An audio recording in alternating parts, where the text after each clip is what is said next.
Awesome. Good morning, ladies and gentlemen. My name is Samson. As I was introduced, I'm from Nairobi, Internet Solutions, Kenya. And my colleague. I'm Watson. I'm from SEACOM. I'm based in Quebec, and I work for SEACOM. Awesome stuff.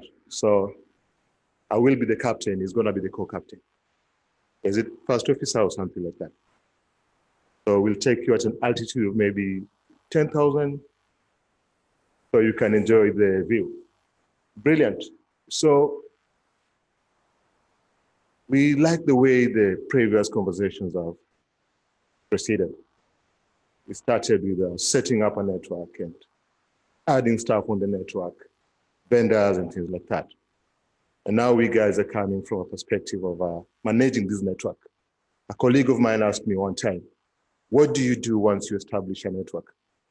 And they say, layer 3 engineers, once they establish a network, they come to see what system administrators are doing while they are DJing and while they are playing around with their music. So we are from the dark web.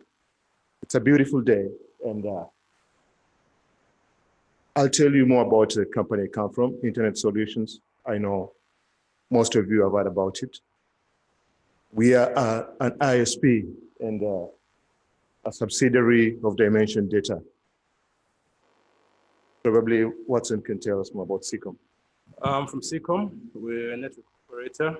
Basically, we're based on the east side of Africa, and we've also got capacity on the west side of Africa. We're predominantly everywhere where you understand. Awesome stuff. So I'll tell you about our products and services. They are more or less the same, but you can see me behind after this talk for a briefing on it. We do offer co-location. We do offer connectivity, which is our primary business for now. We do offer data centers services. Primarily, we'll be talking about security. And we do also offer wholesale products. So if you're interested in that, we can partner with it. What Wilfred was supposed to tell you is that we also have open peering. Like Samson is saying that the network guys have been talking, the peering guys have been talking. We as the IT guys are normally the guys who do all the auxiliary services which help the networks run. So basically your time, your NTP, your servers, your data centers, your servers, we are the guys who basically take care of them. And there's also the other aspect that we hardly ever talk about, the end user. And today we'll be talking about how to protect the end user. And Samson, I'll give it to you. Wonderful stuff. We are from the World Wide Web. It's a wild web that we guys are coming from. So we're going to take you a far bit. Our topic today is defense in depth. And by this, I mean, we are looking at the OSI model, kind of an approach to addressing security challenges. And I know we've all have an incident, probably by the show of hands, maybe someone can tell me if they've never been attacked or they've never had an incident like a virus, received a spam email, or phishing attack. Anyone in the room? Well, it looks like none. So we are your solution providers. I'll take you back the history of cybersecurity challenges. It started before the 80s, definitely, but I'll take you back in the 80s when we had the first generation, the boot virus. And it only attacked individual PCs. And mostly the response time was something like weeks to resolve. Definitely, why the response time was long at that particular point in time, you do understand the capabilities could not match the challenge. Gonna test this. All right, then you fast forward through the slides, as you can see, second generation, third generation, fourth generation, and to where we are now, current generation, where viruses, cryptoviruses, Trojans, the damage is immediate. Gone are the days where you had weeks or hours or days to see a virus propagating through a network. Nowadays, once you've got an infection, it's immediate. It is immediate. Just a quick view on cybersecurity and cyber criminal activities that are carried out online. We have cyberbullying, which is very common. We have cyber terrorism, extortion. We have warfare that's really taken effect, especially with the coming up of terror attacks. You've heard of the cyber caliphate and stuff like that. It's a branch of ISIS, basically. They are the cyber army. Our projections are, if there will be a third world war, God forbid for that, it wouldn't be a warfare of guns and stuff like that. It will be entirely a cyber warfare. We heard of the Estonia attacks and many more that haven't come to the news. There's financial fraud also, that's quite high. There's identity theft, information warfare. We all know phishing scams, spams, obscene content on the internet. From the dark web or the darknets, we know of drug trafficking and selling of human being organs and a lot of dirty stuff happening there. Computer viruses, which are common, DDoS attack, and malware, which we are going to focus on today. So basically, cybercrime, I can say that it just boils down to three things. One, so that you prove a point and bring down your service. Two, to deface, bring down your service by whatever, pawning it as they use in cyber slang. Or three, just take over your services and use them for their own malicious activities, and also to fund terrorist activities. Wonderful. So once you establish the 100 gig network that we are developing, it's a highway, and we can do wherever we want from it. We all know the sources of threats. They can be anywhere, but majorly is from the internet. We also have them from email. We have software vulnerabilities, removable data storages. Their user action, which I think contributes to like 80% of it. We have network vulnerabilities, improper configurations that also has a big chunk on that contribution.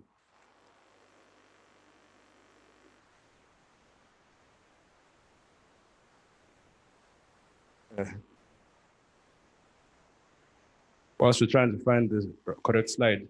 So basically, sources of infection into people's PCs, nowadays the most common vector is normally email. Why? Because email has now become the default way of communication through the internet. And through the usage of social engineering, people can just easily click on any link and get whatever threat or payload into their networks. Awesome. We did a case study. You know, all of you being on the news, I think last year running towards September, we had the NHS attack. Very many attacks happening on the internet. And we weren't exceptional to these attacks. We had one of our customers who was attacked, who got a threat email that he was going to be attacked. We had several who were attacked, of course. I chose this particular case study because it was one successful one that we were able to mitigate way before it happened. A sneak preview on what ransomware is. It is the word ransom and the word where. Basically, it is a malware that threatens to block by encrypting or infringing on data privacy unless you pay a ransom for that. And the common mode of this attack is through Trojans. If we talk about traditional ransomware attacks, I know a case in Kenya we are working with, because I also work with the national security government in Kenya. We had a case where a small boy was kidnapped, and the kidnappers demanded ransom in terms of payment, and they made one silly mistake. They sent an email. The rest of the story is history. So, in most cases, this is kind of an advanced attack. The demand for ransom, it's more sophisticated compared to the traditional attacks that people participate to it. So why ransomware and why the normal email notification that your computer has been encrypted, and unless you pay X amount of Bitcoin, is because most of the times Bitcoin cannot be traced unless you exactly know what you're doing about. It's probably going to go to a Bitcoin address which no one is following, and then from there, once it's on the Bitcoin ledger, it can be moved up and down until it comes out through your normal fiat networks and cashed out. Hence the reason why they use ransomware emails to encrypt your machine and then tell you that pay X amount of money, and only then will they give you the decryption key. And 90% of the time, actually 100% of the time, that decryption keys do not work. So I always say never pay that ransomware. Great. Sneak preview of the email customer received is something that comes like that. We'll dwell on this a bit much more later. Watson is going to tell us a similar scenario that happened in their company. And probably either one of us is going to say how we were able to overcome the challenge.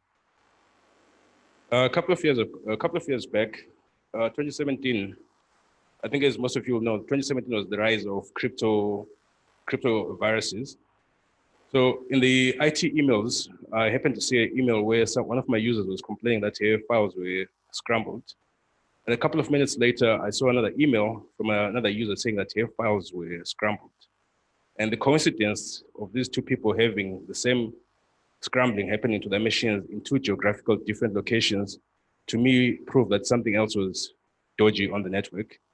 Immediately, I phoned one of our senior personnel in the company and I told them that I'll be removing all financial systems off the network until we could see the spread of how far this thing had gone.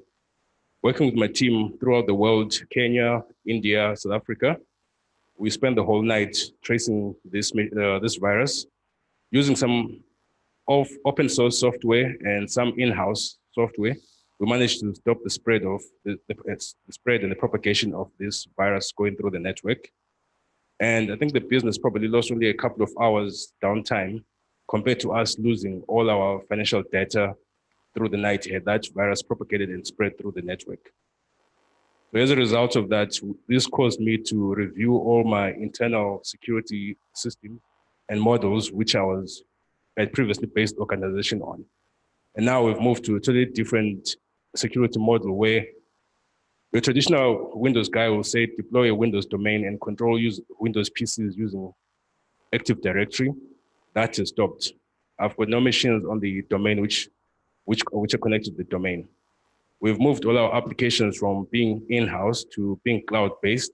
Why? To reduce the probability of risk and the probability of infections jumping through user PCs onto our CRM platforms, ERP platforms, financial platforms, ticketing platforms. All of these things, we moved them away from sitting inside the house, and everything is now sitting in the cloud. Amazing. Quite a story to reckon by. You know, I was just wondering, how was the feel when you saw this email, and how did you prepare to talk to your CFO, removing financial systems and considering that loss? As engineers, we're paid to come up with solutions. We're not paid to panic. Great stuff. So also at the same time, safe computing is just like safe sex. Never trust anyone. All right. It is what it is. I mean, receiving this email, and in most cases, I think these incidents, when you receive them, your mind is totally blown off. You're probably not thinking about anything like that. I remember being forwarded for this email at about 8 p.m. at night. Of course, that's a point in time when, as an engineer, you're probably preparing to retire and do some family work. So we're always caught flat-foot. And I know we all manage incidents. And the thing is, we normally wonder, where do we start? And stuff like that. So with me, if you look at your ransom emails which come to the end user, those are socially engineered to invoke the highest point of panic in the end user. Your files have been decrypted, your machine is locked down, you cannot use your machine anymore. So as a result, your typical end user, what do? They panic, and they'll gladly pay off the ransomware, which they'll gladly pay off the Bitcoins which are required to give them the Bitcoin. I think in my history in IT, I've probably opened only 3 of those emails which say, please pay X amount of money. Because normally most of the time, they just look at the extension which has been used to encrypt the files, and then from there, I know what action to go about. If you think about it, your Zepto, your Lockit, your WannaCry, all of them have got specific extensions on them. And the moment you can identify this is the extension which is sitting on this person's PC, then at least that way we know which way to go and how to act upon it. Amazing. I think around the same time in September, we all remember the price of Bitcoin shot up to about $2,000, something that was not even a dollar. If you look down, probably less than 10 years ago. And as a contingency measure, not to talk about it, but there are some financial institutions that started stocking up Bitcoins in a way to try and go about the cyber threats that existed at that point in time. And the demand for this is one of the reasons that brought about the shoot up of the price of Bitcoins. So not to regress too much from the issue, at the moment, I won't mention any vendors, but I don't think there's any security vendor on the market right now who can defend against any crypto virus. So if we go back to your slide, identify, assess, review, control, go back, mitigate, monitor, and threat management. So basically identify was email come in and we see the patterns. We've got users seeing their machines being scrambled. Assess what's the impact of this. These people, they cannot use their machines anymore. Review the impact and the damage is bad. We have to say a way to control this. Control, remove the machines totally from the network. Once the machine has been infected, remove it completely from the network. Do not allow the user to continue working on the machine. Shut down the machine, even if it means physically taking it away from their hands. No, I need to save this file. No, step away from the machine. Mitigate, we've had to come up with new solutions on how to deal with these problems. Previously, I would try to recover the machines. Nowadays, if a machine is infected, destroy the machine, give the person a new machine. Why? I believe in a 3-2-1 philosophy. Your data is intercepted before it reaches your machine and it's archived. Your data on your machine is backed up and archived. And the offsite and the archive sitting on your machine, we back them away remotely. Hence, the probability of you losing your data is becoming slimmer and slimmer. We'd rather give you a new machine than try to combat what's happened on your machine. Now, among the key reasons why these attacks were successful is because we have all security techniques that most people still believe in, and they're deploying even on their core networks and corporate networks.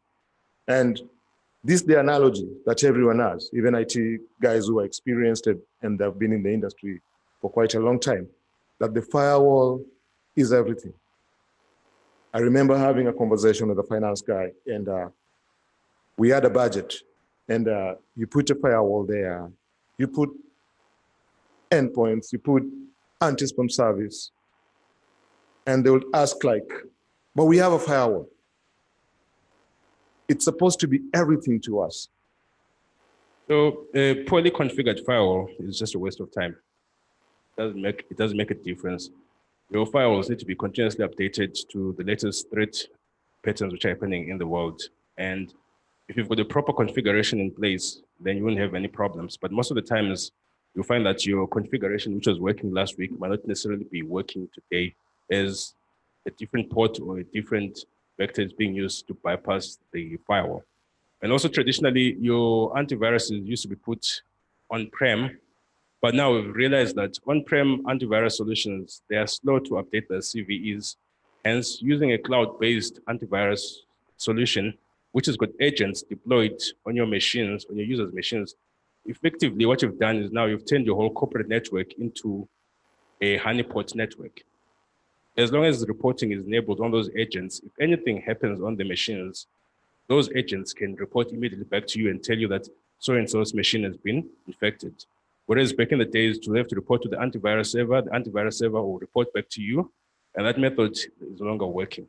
So hence the need to move away from on-prem antivirus machines onto cloud-based antivirus solutions, which get updates way faster, and they are fast to update the agents on the user's machines. And most antivirus solutions normally only update the user's PCs when the user is in the office.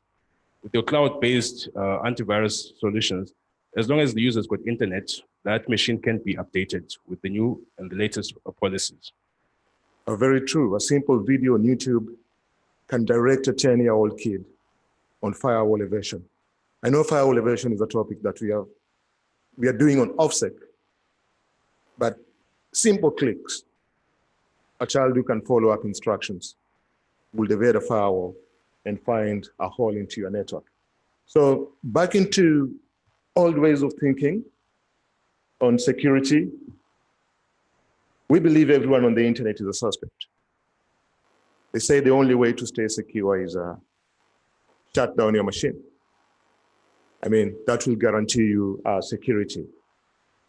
And now for the admins like us, we tend to believe that everyone within the organization is trustworthy.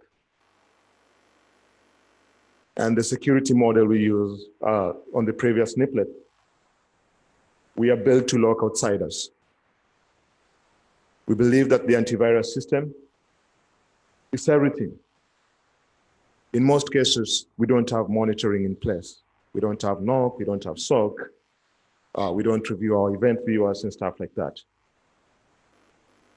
And most of our networks, you'll find that they are limited or no internal segmentations. So you will find the HR server running payroll is on the same network, not segmented either by a VLAN or whichever security mechanism that runs on it. My philosophy to that is I don't trust anyone. We might work together in the same company, but I don't trust anyone because I don't know where your machine has been. I don't know where your USB is coming from. I don't trust anyone. Yeah, you lack trust. All right. What's the approach of this? Because we as ENOGAs, SAFNOGAs, we've come to share ideas on the kind of an approach that we guys are taking to the challenges that we are having. And these are the defense in-depth approach that we guys have. We looked at the OSI model from the application layer all the way to the physical layer. And we've been able to come up with strategies that you cannot guarantee 100% security. I can see Nishal raising his head up. That's something like to prevent it between 80 to 90%. Now, so if I might add, most companies, there's something as simple as send a framework policy to establish that your emails are coming from your organization. Basically, if you enable send a framework policies on your DNS, that's where we'll know that any email coming from x.com is definitely coming from x.com. If any server, mail server decides to send an email and it's not on the send a framework policy for that x.com, any mail server in the world is going to reject it or soft fail it. So hence, these are some of the reasons which we teach our end users every now and then that we do monitor the emails as well, but also at the same time, if there's a soft fail which has been added onto the email, be careful. Establish the authenticity of the email which you've received. If you don't know who it's coming from, you rather delete the email. If it was a genuine email, that person will send you again another email. when I received that email, I was shown and I convened a quick technical meeting. And the first thing we had to establish was the authenticity of the email that was sent to the customer. And in the next clip, I'll show you the tools that we guys used. But in most cases, we tell the customers, do not respond to that email. Let the experts get engaged on it. While assessing the customer's network, we proceeded and did a vulnerability assessment and penetration testing, because these are thieves who threatened you that they're going to hit into your house. So how do you react to that? You'll try look at the walls, check the windows, check the doors, talk to the security guard, change the security guard if you don't trust them. Look at the fence, have a defensive approach towards what could possibly happen to get these guys out of the network. And we also did quick rounds on the customer network. We built a patch management system for them. We quickly checked their softwares, which one are running, who are the vendors, when were they last updated, are they legacy systems, and things like that. And we also moved quickly into building a DR for the customer. Should the DDoS come, not as ransomware, but as massive packets to their network, rendering their network unusable, what was our approach to that? To quickly migrate the critical stuff into our DR segment of the network. And we activated our NOC and stuff like that. We do also have a cloud scrubbing solution. We've talked so well about peering, the peering database, the open policies to peering and things like that. But was this attack going to come from someone we've entrusted? So to add on to what you're saying, that's the academic and corporate approach to analyzing problems and dealing with them. I'm a practical person. I don't believe in patch management systems. My users will complain that my laptop is updating continuously. I need you to stop it. I'll never block Windows updates. The days where I used to have a WWOOS server sitting on the network are long gone. These days, I let the machines update straight from the internet. Why? As soon as an update is released, let the machines update themselves. If you're going to be running a patch management system on your network, someone needs to approve updates and push them to the users. Whereas with Windows 10, updates are automatically turned on and they're pushed down to the machine.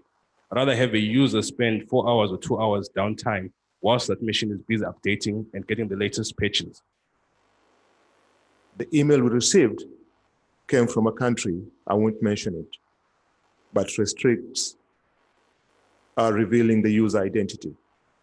So we could see the last mile IP address if you check the headers, but from that, you wouldn't know who sent that email. So we moved in quickly on the customer's network and set up sensors.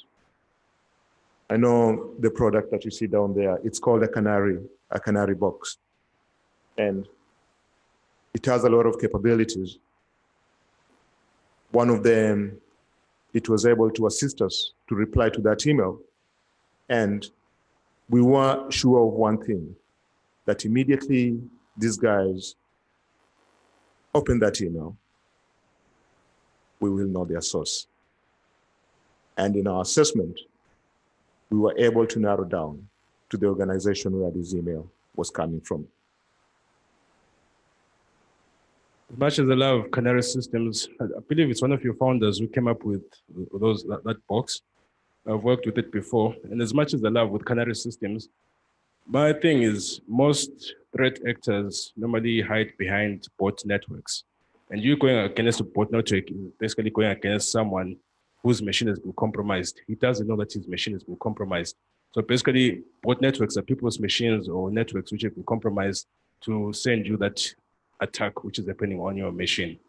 And the chances of you litigating against some grandmother in Afghanistan that your machine sent this email is next to zero. So most of the time, that's why I don't even bother looking at those emails. I prefer just to deal with the infection, get rid of it, report the IP, blacklist it, and move on. In our uncertainty of what kind of DDoS attack that was going to be, was it going to be crypto? Was it going to be traditional massive traffic sent to your router, rendering it useless? We put up the customer on cloud scrubbing solution by Oduour Networks. Does it work? Doesn't work. All right. Oduour Network, basically, at the point of peering, you can be able to drop any traffic that's malicious. So you offer more or less like a clear pipe solution for the customer. Imagine if the traffic is originating maybe from the United States to Africa. The cost of bandwidth is something that's not that negligible as most of us will think. But my approach towards security is the more you restrict it at the source, the more efficient for you. So that's why it's best that security is not a one department thing. Security involves every department, from your IT guys, your system engineering guys, your software guys, your network guys. As all of us are working in concert, then these threats can be stopped. Now, as much as we had set up the breach detects, the honeypots that would alert you on who is likely to attack your network, the other approach we had was setting up cloud security, because the customer had critical services, the financial systems, running from the cloud. And they have a lot of users internally, and we must ensure that whatever these users are accessing is legitimate. So we had to apply some policies to prevent them from opening up phishing websites. Do that, we move on. He's happy with that. We agree for once. Now, regarding our disaster recovery site, we all agree that security is not a 100% approach kind of a thing. You wouldn't walk into a customer and promise them that I guarantee you security 100%. What if they are attacked? Who is going to take the blame? We don't guarantee that while you're driving, you can't have an accident. I think the best thing to add on to that one is common sense is vital when it comes to security. As much as IT budgets are a diminishing asset in every organization, sometimes we need to really stress the point that as much as we secure our data in-house, we also do need third-party places where our data can be kept off-site. And in the event that we lose our primary sites, we can quickly activate our secondary sites and continue working from there. So as part of good practices, it's best that you come up with policies to see how effective can you bring down your primary and bring up your secondary site and see how much business you're going to lose between migrating from a primary to a secondary site. And when that fails, cyber insurance. We can't compensate you. Some guys have got the money to pay for the insurance, but not everyone has got that kind of money, but yes, it's a possibility. I don't think you don't have the money. If you can afford a Mercedes-Benz, then you can as well afford to insure a bit of it comprehensively.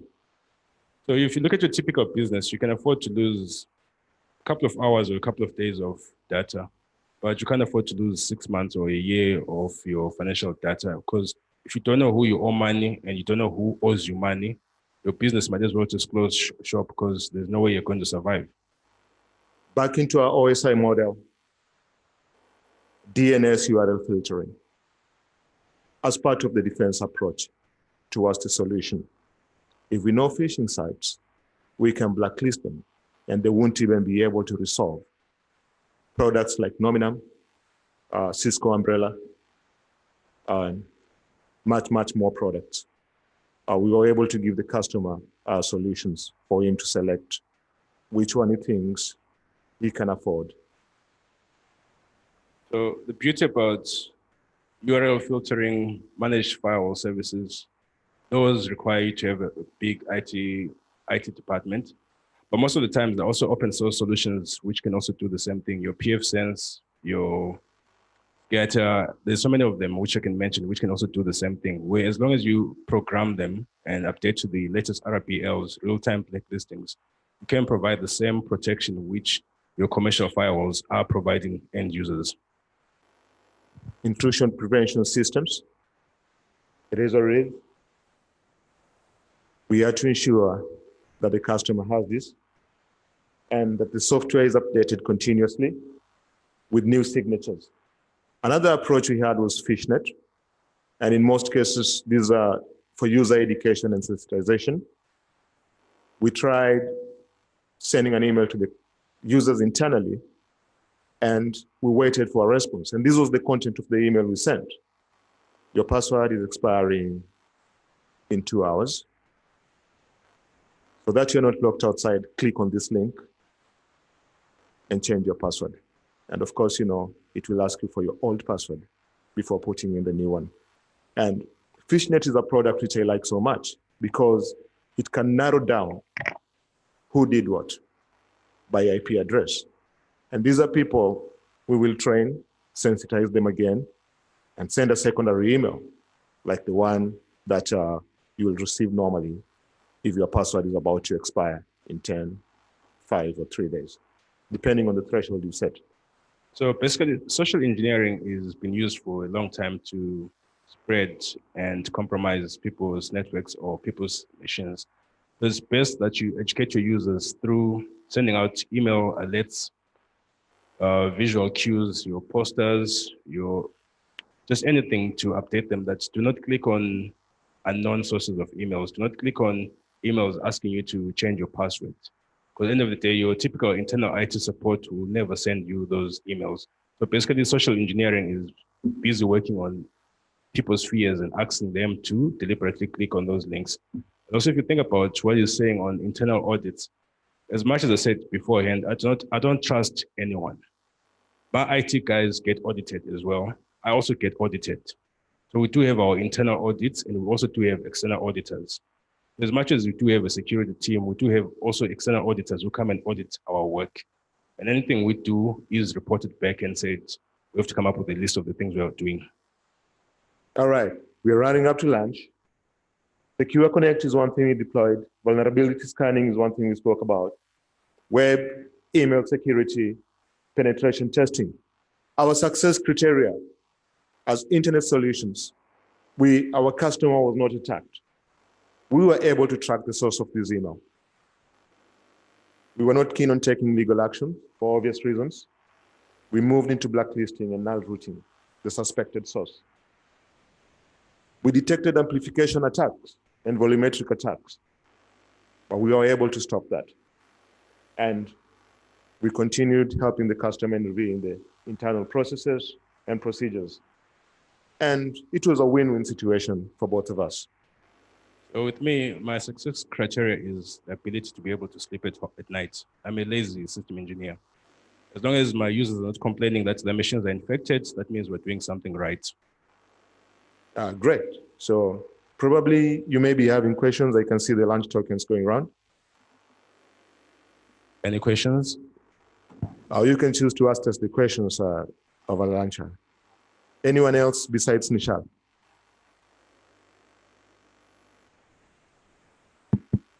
Hi there, my name is Nishal. This time I'm a concerned community member.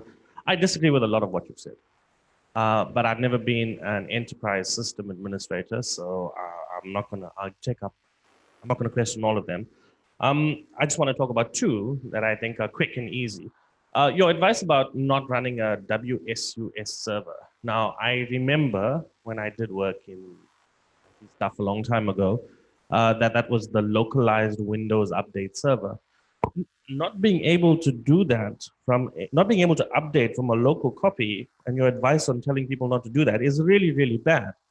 Because it works for you while you are connected via a 100 gigabit network to the local Microsoft copy that's in your country. But that's not the case for the rest of this region. And not having a WSUS or whatever it's called, cached and available on a local network where your user can then get it at LAN speed, as opposed to trying to get it at your WAN speed across where their next Microsoft hop is a really bad advice. What you should be advising is that the administrator of the WSUS server should be making sure on a daily basis that it has been kept up to date, or by hourly or whatever frequency period Microsoft releases updates these days. And not just Microsoft. If there is actually an Apple update system, because Apple gets updates just as much as Microsoft these days. I know because I have a Mac. So I think that's bad advice. You're overgeneralizing because you're taking what works for you in your environment and extending that to the rest of this region is not necessarily the same. The second thing that I disagree with you is when you said that it is expensive to deploy DNS filtering. if I change hats somewhere here, I have a hat that says something that runs 9.9.9.9, that is a free system that you can use. So if you want to get the benefit of DNS services, and you don't necessarily need reporting, and I explained why we can't do reporting to you, you're welcome to use Quad 9. It's open, it's free, and we think it can be trusted, and at least the millions of people that are using it now agree with us as well. The rest I'll discuss with you over lunch. I think I agree with you, Nishao. We disagree with you. In terms of vulnerability management, and especially when it comes to patch, my approach is, why don't you create a system restore point for that? Because I know the concern people have when running a patch management system is, what if my system breaks? How am I going to be able to roll back? For me, I think a lot of these operating systems, in particular Windows, comes with a system restore point. And think of your backup policy to address those concerns. I did mention the backup policy 321. I did mention that. And also the reason why I was talking about updating storage from the internet, yes, we do have some certain organizations where they might not be able to afford a good quality pipe to the internet. But if you do have the ability to have a pipe to the internet, and where you've got users who are not predominantly office-based, then having a WSUS server negates all that stuff. That's why I mentioned that. Bob? Bob, thank you. And I hope we are still at 10,000 feet, because I didn't hear the announcement for landing. So we are about to land. We are about to land. Okay. So two quick questions. I think in the whole presentation, I did not see possibly, if it were to get to that point, where would you involve law enforcement? Are they relevant in your whole, for example, some of the cases you listed? Do you think at some point maybe law enforcement would be involved? And if yes, at what point? And secondly, so that the next person or the next entity does not fall victim of the same, the same threat.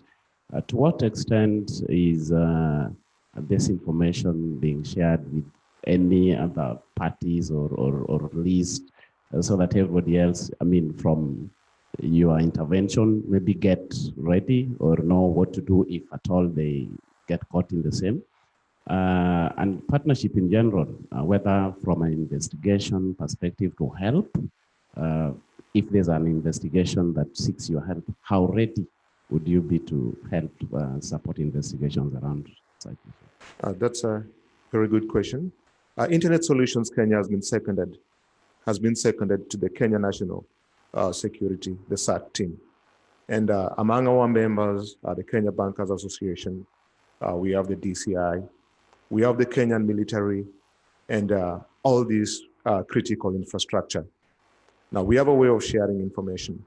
I know for end users, sometimes it's a bit difficult because following the law, sometimes it's a very lengthy process and stuff like that. We've tried to make it so simple within Kenya. I don't know about SACS, but you can email incidents@kesat.co.ke should you get any threat that needs focus. So same with us. We've got the usual postmasters or abuse at domain addresses. So me, what I was going to say, Bob, is typical when you're involving the police, you're becoming reactive. The problem is already occurred. So me, the thing is be proactive and prevent the problem from occurring. And that's the first thing to be thinking about. If we're going to start thinking about how do we involve the police, then there's an issue there. Be proactive and let's make sure that we prevent these things from happening. I think it's time for lunch. It is.